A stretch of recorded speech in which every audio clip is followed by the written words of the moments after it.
TJ kana na ulba sami korkorona arra khayaf jamu jam biyala Kun jira wakas ulna ba feetiin sami bar koomenti itti barreessu jira Hamzaa kiyya. ulna ba sa sahibaki jaba da ulna ba sa bol ba yar sana hayya tifufet الصلاة والسلام عليكم. عليكم السلام ورحمة wala الله. rasulullah Assalamu awo warahmatullahi wabarakatuh. يا شيخي amma isas darba ana korkorora khaje korkorora kha burura kha kuni ti asna darba isa dirre mama bayan taw tanat أول Wallahi درب مني أول لا بان ya كركرومك Rabbi ga. كركرومك ما درب korkorome ka sama mama baya wali gala يمدو Allahu Akbar. ula khenya khana Ya dula Rabbi ya Allah. أستاذ أولجي هم دو قاعد سكر में वो सिंजर करती है Miutin rakat korkorome Ya Allah. Korkoron jala arrero korkoro beita muka tirani fita ni beita malam dira korkoro muka korkoro tan arrero ni na meka lama fi kuma dibbala ma fi shantam ko pe fadu nanje اوكي wan harka male korkoro ko fa ميمي كاسران كتره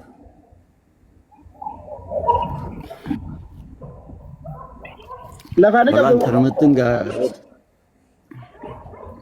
mata لا فاني كبدو مون كبدو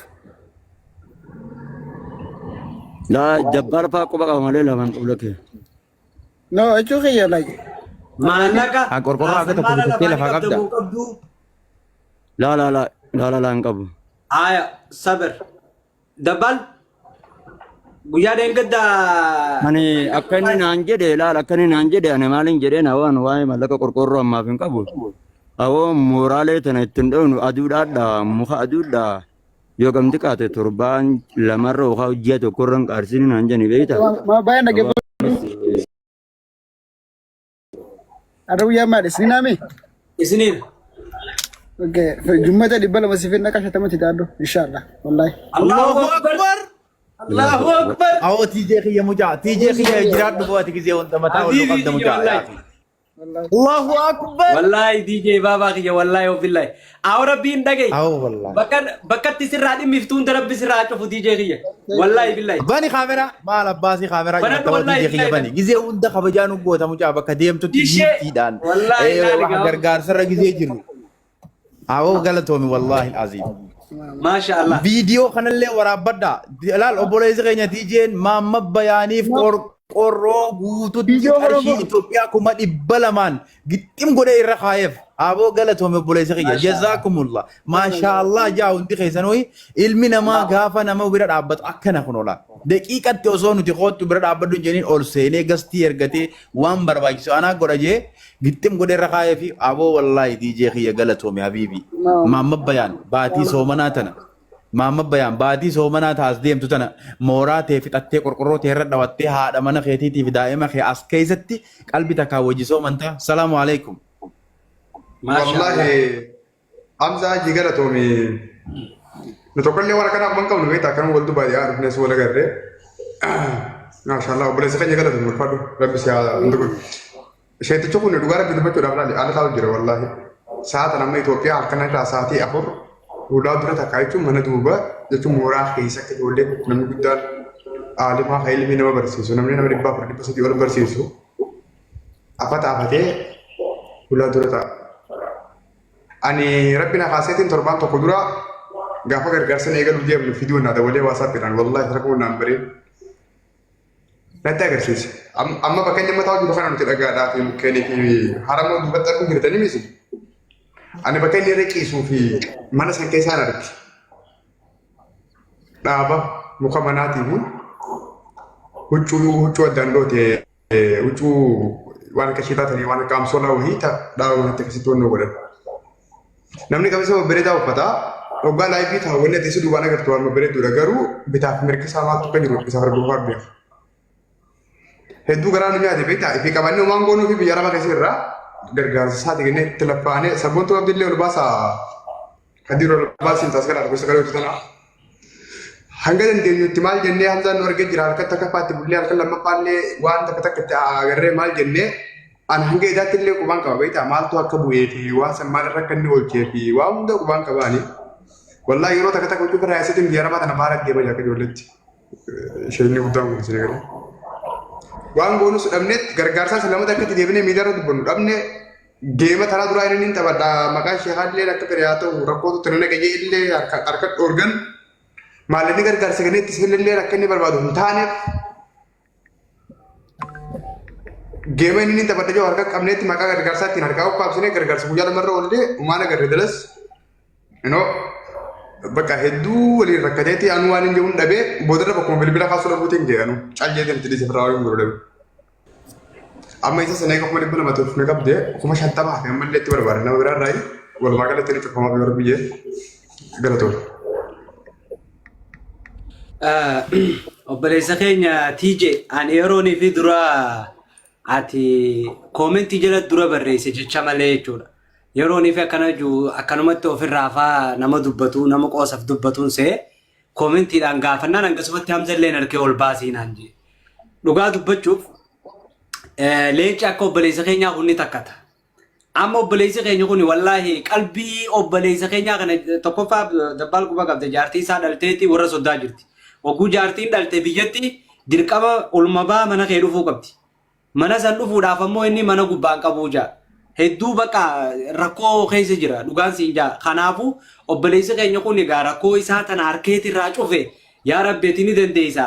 TJ keenya kanarraa rakkoo isaa tatti dhimmiftu sii beeka yaa rabbi irraa cufii jennaan ka nuti imma rabbitti kadhachuudha dalagaan teenya wallaahi obboleessa keenya kan yoo dhugumaan obbolummaa walitti qabaanne yoo dhugumaan tarabboomaa tanamoomaa tabiyyoomaa walitti qabaanne TJ keenya rabbiin si haa gammachiisu rabbiin biiznillaahi nama gartee yoo haadha abbaan isaa jiraate haadha abbaa isaati wajjin jannata keessatti ollaa nabii ta'u si haa godhu yoo ammoo lubbuun jiraatan nama Makkaa fi Madiinaa waliin dhaabbatu rabbi si haa taasisuu siin jaabbileessa kana caalaa waan hin qabu namni gisee gammade waan juudhaba waan ta'eef namoonni birallee fakkeenya obboleessa keenya kanarraa fudhaa isin hin jedhe jazaakallahu khairan. Umaro kan wallahi inshallah wannan dingo. Natti ergeeti rasiida akkatti galatoonfata waan keetii kana fakkeenya nama hedduu bakka ta'u naaf beeka akka godhamuuf ni beeyna. Natti ergita inshallah. Sabboontu teenya welcome. السلام عليكم. وعليكم السلام ورحمة الله وبركاته. نجيك أبدانيمي. فياك أم نكون أبوليتي تاني. ما شاء الله. أكسي وامبريدا تيجي رب سراجة لتو. أنا لين دبني نرجع في إن شاء الله. هما دبامو. ما شاء الله سبوت أكتي سبيل DJ ولما سرتي أرجعتي بالبلا هنا أرجع زيني سي أرجع أتي كسمة ولما أرجع أوكي هذا نو فولوس ما شاء الله دبا كيسة يتو سبوت تاني أكم هما دبا إثيوبيا. ما دبان جدي الله أكبر يا الله أكبر الله أكبر بوسي بو أنا كنا تنا مسجد في مالك غورو تريران تكاك كذا والله وبالله إنك سبوتو والله أنا مركزي تاني والله. خدير يبش أنكو قبضة يبش أنكو قبضة والله بالله سبوتو تاني نجي ربي إني دنتيا والله نجي أو جولة تاني ربي سناغم مچيز وربي الكعبة ربي سناغم مچيز فايا دنيا في آخرة ربي سياغورو بو سبوتو تاني آمين والله وبالله ما صار نمر رايبك والله فكيسو في متي ربي إن شاء الله ندندع تأتي في الراب وبنكمني ربي رزقي غرغدو بكسي فابوسو سينجن وبلتين عرفتي كون وديتوني خزنا ربي تكون ربي دنيا تنو هانغا بالله كانت تنجيسو جابي بالله تكونو وني وانت تكو بشاير ديم تسن هانغا سني ربي تنجيسو ربي ندندع خزنا إسا كيسي سناخاو وبليسا كيسا كان قلبي فيفتني ربي فيا دنيا في آخرتي سنتياتو أيام آمين يا أبو صبر الدين أرسلني ما قلت أبو صبر الدين بو أنا يا كرت على ما شنقولنا توما باناكم والله جدمانو وان سبونتو خنا دبشنا سانجيتشام غوني رابونا جدمانو وان سبونتو خنا دبچولله والله nama wanni ta'uu faana fakkaata wallahi dhiyoo tanallee mitiyyoo ijaan qabne takka gizeenii fi isiisanii gargaarsa teenyu wallahi bakkuma nuti teenyu dhuftee ol seentee takkaa gargaarsa tokkorraa nu laaftee beektu. Maashaallah. Keessaan nama dhuunfaa kan isiin jireenya namaa gargaartu hedduu tokko jira wallahi sabboontu teenya waan siin jedhu hin beeku rabbiin darajaa nam tokko hin gahin si haa ga'u darajaa nam tokko hin gahin si haa ga'u. آمين bakka ilmi namaa hiixatee hin dhaqqabne rabbi si haa kaa'u gubbaasan ni danda'a. آمين Aw Mee fakkeenya Sabraddiin nama dubartoota baasa. jannataa keessaa si haa godhu sabboontuu teenya. Fakkeenya dardara jannataa keessaa si haa godhu TJ keenya. Jazaakumullahu khairan. Amiin. Barakallahu fiikum. Beekadhaa jala teenya maas. Ayyee Wanni beekuu jabaadha. qabnu. Wanni hin beeyni taa'e sabboon teenyaa sun. Laal wanni beekuu qabnu jara keenya. Tokko dirqama namoomaa walirraa qabna. Obboleessi keenya kun har'aan tana dhugaa rakkoon inni cinqiin inni keessa jiru namoota itti dhiyaatanii fi akka inni itti dubbatudha namoota qofaaf beeka. Wayyee. warra akaawunta seelfaa arguuf odoo feete kaashaappii wanna keessatti namaa itti godhu. Okay, okay, yeah. Taate. Saa dabban waan dhiyoo tana mana keetitti mosa mana eenyutti namni wayii tokko kan Ati goonu wali san dhufeessa. Anilleen dheengaddaa ijoollummaan ta'e nyataniin beekurraa nama tokkorraa haga duraara 500 walii qabeetiin isinitti hin deebi'an jeeni. Ammaa fi namni tokko kachi duraara 150 waan inni godhanii jira. Kachi jirus akkasirra dhufuun godha. Kaani waasaapumaan naa keessa inshaallah. Inni guunnaame sanii ol goona inshaallah. Maashaallah. Egaa. Bayaan jawab tak. Ini mu nak jual bina, holor sudah nak berapa kala. Akaun di sana sih kaya. Kau yang mau saya satu saya gitu lebih dekat dengan kau tu boleh. Lagi.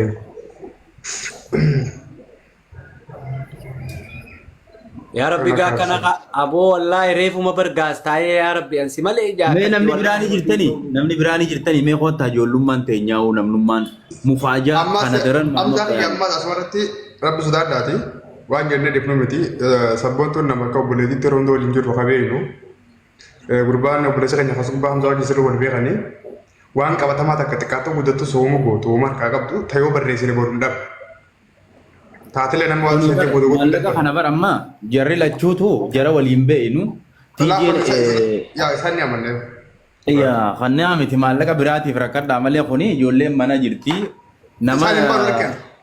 Warra si booda dhufu haati gatte saniini namnummaan danda'u bara bisu beeku habaru gootu qofa hin kottu malee waa dantaan hin qabsiisin jennu.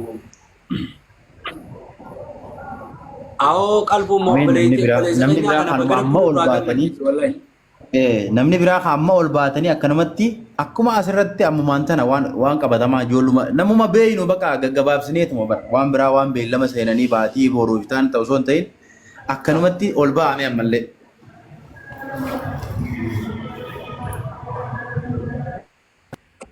Ini mu ol baatamoo kallattumaan akaawuntii sii kaya.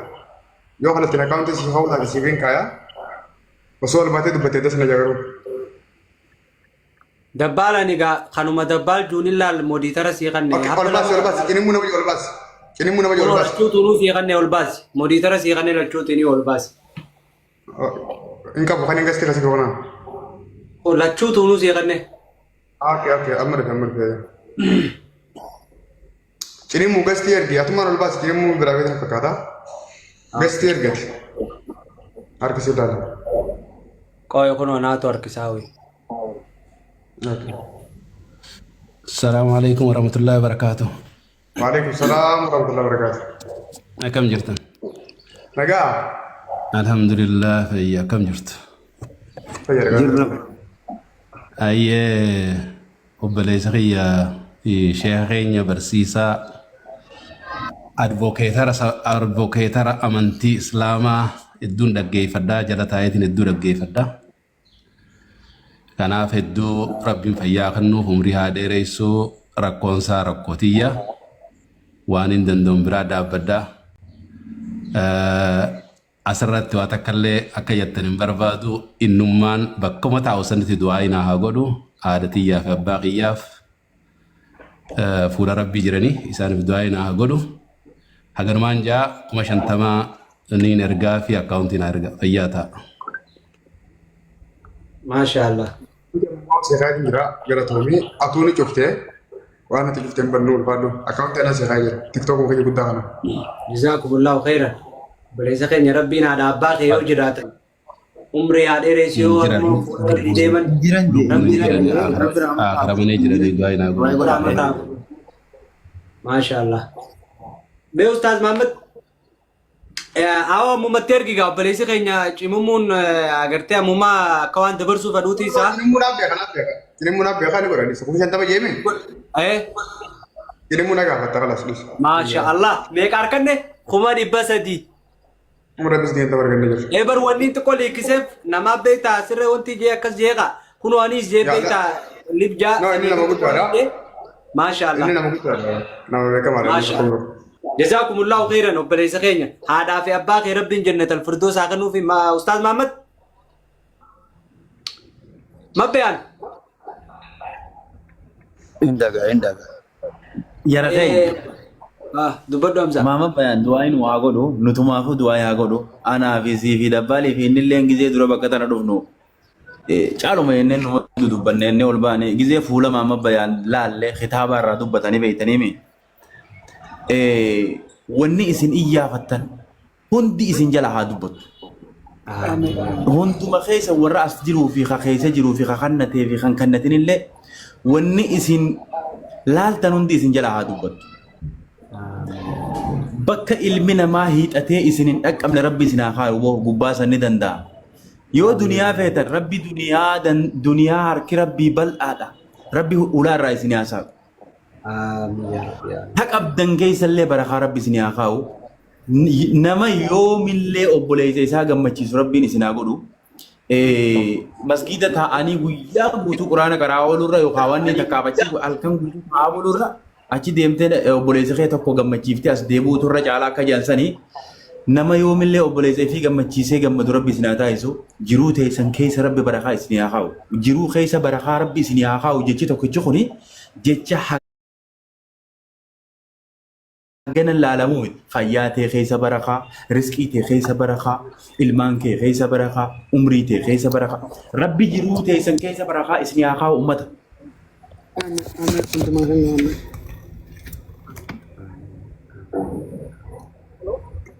Amin Hamza.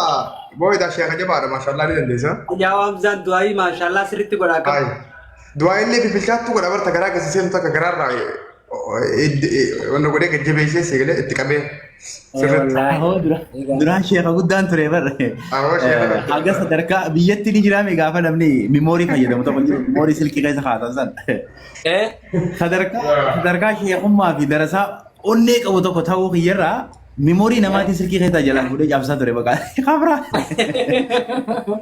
Dhagaye. Ijoollee Wadaaja takkaa hojjaa gidduusaa. Wadaaja takkaa hojjaa buuftee. Wadaaja takkaa sharaata ziyaatii ba'een beeku bakka manguddootii ba'een beeku. Anatu ijoollee dardaraa hunda bakka taziyaatii bakka manguddoon teessu jilba manguddoo bira malee hin taa'u sanii. Maashaallah. Mee Ustaaz Mahammad Bayaan. Muuti irra jiraasa. Akki goonu isa yoo arra dubbachuullee baate dasna godha waan akka rakkoon qabu. Du'aa'iin beektaa du'aa'iin nama akkanaa garatti taati ammas gizee sujuuda irra jiru taati sa'aa sanatti illee isaanii godhuu danda'a. Isa dararuullee baannu dasna godha silaa ijoolleen goote namni waan kana godhe hundi obboleeyyanii quuqamanii godhanii obboleeyyan isaa inni du'aa'iin ilma namaa addunyaa kanarratti gaafa godhatu yeroo sujuuda irra jiru du'aa'iin san caatu takka illee hin jirtu yeroo adda lafa kaa'e. Ustaaz Mahammad Bayaan asumaan dhaamsa sitti dabarfannaa hunduma keenya warra as dhufee jecha tokko sii dubbatee fi komantii maashaallah jee fi aamin jee fi sii kanne jidduu gizeenii fi salaata sujuuda keessa gista akka illee taatu nu yaadatta siin jenna. Galatoomaati namni biraa kayoo as jala jiraatte ammallee akkasuma ol baatee sarpiraayisii biraa akka itti nuu dabaltu aboo jiruu tee rabbi sarpiraayis haa godhu jiruu tee rabbi gammachuu mufaajaa keessa gasii haa dhaabu. Laal duniyaa tee keessatti akka duniyaan tee si jalaa wawwaa calle akka duniyaan tee si jalaan babarraayne laal rabbiin madooshaa mismaara ajaa'ibaatiin jiruu tee keessa si gasii haa dhaabu bultiin tee taatu gasii haa dhaabbattu. Rizqiin ati yaadiin dhuftee jiruu tee mufaajaa si haa gootu akkuma sabboontuun teenya dhuftee mufaajaa nu goote akkuma tiijeen keenya dhufee mufaajaa nu godhe rabbiin gammachuu isin firraa quban qabne mufaajaa isin haa godhu hunda keessanii ol baati lakkoofsa kabarreeffadha akkuma obboleessa keenya reefuun tan ol seenee kuma 50 mufaajaa nu godhe ol seenaati mufaajaa nu godha galas Mahammad Bayaan gizee hunda waan kanaaf asirraa dubbachaa oolu arratti aakhira jennee addaan gallasii galee obboleessi keenya tartiiba fuula jiruu isaa taa deebu ilmoo qaba rabbi ilmoodhaan sarpiraayis isa godhee jira haadha warra isaatii wajji yeroo gabaabduu keessa mana isaa galee obboleeyyan kiyya kunoo laal boodaa isin itti na cinaa dhaabbattan jee viidiyoo bareedu kanuu fida onna irraa gammannaa fi jaartii isaatii wajji achi keessa kiis wal godhaa tataanii ga'an keessa seenu salaamu alaikum. Maashaallah bareedaadha. Kadir amma rakkoon qabu maashaallah maallaa guddaatu argame. Meeqaan jedhiifa maati waan guyyaa dheengaddaa wanni san mana keetiin na fakkaatti nama wayii qawaa achi nu gammachiisee deemanii beektaa meeqaan nuti illee wanni jennu wanni san tahee moontaan. Bare laal anumaa san dubbachuu deemuu jidduudhaan nuti itti galte itti gallaan achumaaf deemtu keetiin duraan marqeetti dhiise. Maaltu beektaa galgala mana ibsaa tulle san achi bulleetu machi yaanee borumaaf as dabarree maallaqa achi barreessine sanii yoo xiqqaate 400 fi olii beekaa dubarra Itoophiyaa kan barraa'ee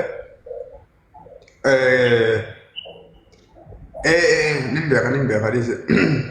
Boodarra hoggaa mana ibsaa san cufnee halkan san bullee guyyaa oollee galgala akka Itoophiyaa sa'aas limu saala moolee deebinee sheetii keessa birnee gaafannee wallaahi waan nama qaanessu waan nama gateessu hin galle malee nu. Takkallee immoo. Waan akka malee garaas nyaataati dhageemee waan goonee sitti hima. Takkallee immoo. Maallaqa san. Takkallee immoo. Ijoollee Itoophiyaa keessa jirtu takuma lama kuusa digachite malee maallinni guddaa waati seenam sun hin galle. Ni beekta gaa rakkudaan ijoollee sanii ijoollee biyya Arabaati rakkudaan isaanii Saudii keessa. Saudii keessatti namni maallaqa guyyaa lama erguu hin danda'u yeroo itti fudhachuu illee danda'a. Tokko sani halamaffaadhaa nama silaa lubbuu qaburraan argame halkan san halkan mana ibsaa bullisan ijoolluma kan dhuftee keessatti seentee nama maqaa himattee qottee malee. Borummaallee tarii ijoolleen biyya Arabaa tuni qaamaa harkarraa hin qabdu sarraafaa fi hin qabanii warra silaa muqiimaatti erganii jechi maalinni yeroo lakkaawatee biyya dhaqaa. Sanillee ni ilaallee ammallee waan jiranii. Inni qaaniin akka yaa'aabtu rakkoon qabu geemaan taphadhaa jee murteeffatee beekadhu osoo mana ibsaa san sagantaa fidiin dura guyyaarra walliyaati ni jirta. Geemni sun hin ta'uu jaanii hamza keejaa birbaan keessaan goonaa jaanii waan san mana ibsaa cubsiisanii isallee itti oofani waa abdaame. Subhaan qaba. Eenyudha guutaa qamutti godheef. Achirraa reetiin kan rabbiin argu hundi isheetti mama gaarragaa boo danda'a. Mana ibsaa sana egaa cufaan hundee hin cufne lakkoofsa hamzaa lamaanii duraanii qaba gaafa gargaarsaa saniin qaba hamza keejaa birii Muhammad Bayaanaa ergee Muhammad Bayaanii fi Khaliifaa keenya Kanaadaa jiru sanii fi hanga kana guruppii waliin goonee waan reefu itti mana nu cufsiiftan san maal nuun jettanii hin jennu. Aboo gargaarsi nama keenyaa keessaa wanni jaamu kun hin jiru. Garee gargaarsa murtii takkaa wata jaarraa hanga ammaatti sagalee kenneen namni golaa qabu dhabne akkam taanaa jaala. Inde ani gaa diyaaspooraan beeku guruppii keessaattis hin beeku wanni qabnu sagalee immoo miskiina wajjin walii qabna sana eegan harkaa fuutan tana isinumaaf beekaa guruppii godha nama silaa barbaadde keessa hin jiru gargaarsi akkas jaamus akkuma xiqqatti sani dubbiin hin jiru dadhabne amma amsaa hijaa barbaaddu hin jee isinumaa waan itti amantan godha akka dhuunfaatti tokko tokkotti waan nu geenu qoodan hin jiru. Achi deebinee mana ibsaa san bannee maallaqa guddaa waa galchinee boodarra uumaa dhabne galgala borummaa kophaatiyyaan ture yookaan namni biraan turre yoo agarteetti anuma qofaat ture. Wallaahi waan hin godhu dhabeetiin burqaa afran kalloo waggaa takkaa ol akka obboleessaatti wal beeynuun takkitti afran kalloo ta'u waggaa takkaa ol sirrii wal beeynuun abdii daddarni beeytaa murattuu takkattu sanfaani beeytaa nama 8 moo nama 7 namni sun. Amma gargaarsa komantiitii fi gargaarsa waadaa dira sanatti dhiifnee maal goone namuma silaa waliin dhiyaanuun kan fuulaa fi maqaa beeynu san wallaahi naa keessatti gala harkise. Harkiseetti ni ol baase isaan hundi waadaa qabanii abdiin 100 qabee burqaan 27 galcheetu jira takkitaanis 100 qabdee murattuun takkas 100 galee ati maalinni sun hangi tokko galee kan namaaf illee ni jira hangamatti eeguma jirra. Akkasanitti xiqqishoo waa arginee xiqqishoo inni nu sabate malee. Okay, obboleessi keenya abdii deediroo. Obboleessi keenya abdii deediroo. Abdiin halkan taraa duraa mana ibsaa san 40 waada seenee galche. Okay. Achitti illee halkan masan 40 akaawuntii galche malee leenca kan akaawuntii isaarratti hara giftiitiin yoo agarre. Yes, leenca kannee jira. Yes, harkee jira. Marii halkan lammaffaadhaa gargaarsa eeda waada seenne sun galma gahuu dadhabee jira. Sheetichi kun geema taphachiif nama gargaarsaan itti fuuf namaa lulluun jettan jennee kan nuti haasoo jiru sana irra dhufee boodarra wannoo godhate ammallee dhufee kuma dhibba hin qabe. Gargaarsi sun gaa sadaffaadha beekadhu hagiftii sana akkasuma jira hakuma fatamaa akkasuma jira hakuma dhibbaa ha qabe sun ammallee ha sadaffaati amma si galee waan jedhu marsaa sadaffaadha kuma dhibba sana isaa fi takkitti kuma dhibba seenee takkitti fi inni qaama wal beekan fakkaata takkitti illee abdii naasitti ergaa maqaa feetiin ergi jetteeni amma hundaafuu isaan lamaan eeguma jirra. Waadi sana dura gadi jiranii uffatanii. Takkitti abban qal'oonni beekame Hamzaa beeka tamana isaa deeggartuu waliin turre takka. Indee wallahi. Hamzaa beeka tamur kaawwaji wal lolan san. Eeshi. Hamzaani beekame si. Eenyuun beekee. Yaa isaan lamaanii hafee abdiin oggisumaa guyyaa afur wayii shamboo dana eegaa jee. Akkuma obboleessi kan guyyaa jummaa jee kana tilillee guyyaa qabatee. Isillee ni gooti isillee nama godhu takkitti abran qal'oollee ni gooti jidduu tana waan irra jirtu haa tuuni beektaa yeroo saniif illee dabarfatee godhu dandeessu ajaa'iba gooti. Yaa dhugaadha. Welcome boss ol bahi wo ol bahi atillee waan maama bayaan kanarra jira waan maama bayaan kanarratti waan dandeessu atillee kootuuti waan qabatamaa takkanii jira miti namootuma bebbeenu kanaani koottaa ol baati. Akkasii godhee bara Hamzaanuu wal gadda san yoo agarte waan biraa dhabuu dandeetti boodarra nammoo beeknu. Kootu ol bahi boss namoota